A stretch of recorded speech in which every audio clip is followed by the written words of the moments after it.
Tonight we're making Portuguese spaghetti. It's one of my grandmother's recipes, but I don't have any of the measurements or very detailed instructions. So we're gonna play it by ear and try and figure it out. Not only that, but we're going to be making a vegan version of Portuguese spaghetti, which usually calls for bacon, beef, and chorizo. So we'll do what we can and hopefully make something really tasty. Let's get cooking. Every good Portuguese recipe starts with garlic. So we're gonna get ours nice and minced up, finely sliced, right? And then we'll go in for the green onion, okay? I'm using green onion here, but you can use any kind of onion you want. Maybe sweet onion I think would be really good in this recipe. In a deep-sided pan, we're heating up olive oil and red chili flakes. That's gonna have a great flavor later on and add a bit of spice to this recipe.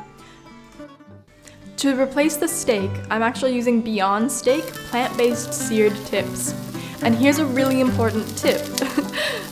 If you're cooking with vegan meat and any kind of sauce or soup, you need to get the vegan meat crispy, okay? It needs to be really nicely cooked on the exterior, so that way it won't get too soggy in the sauce. Now we're cooking the garlic and the onion all together in the pan with the plant-based tips and the chili. This is gonna make all of those flavors blend together nicely. The next substitute I'm using here is plant-based soyrizo. This is of course replacing the chorizo. I decided to leave out the bacon because there are really not very many good vegan bacon substitutes, but chorizo is one of my favorites.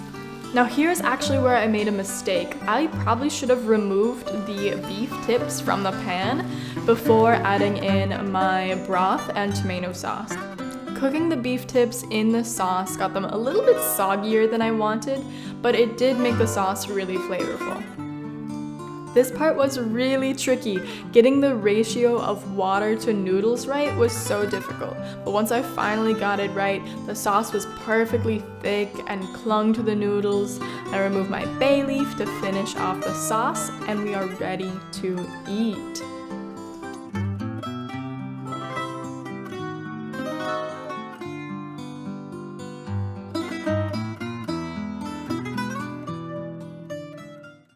I'm really satisfied with how this vegan Portuguese spaghetti turned out.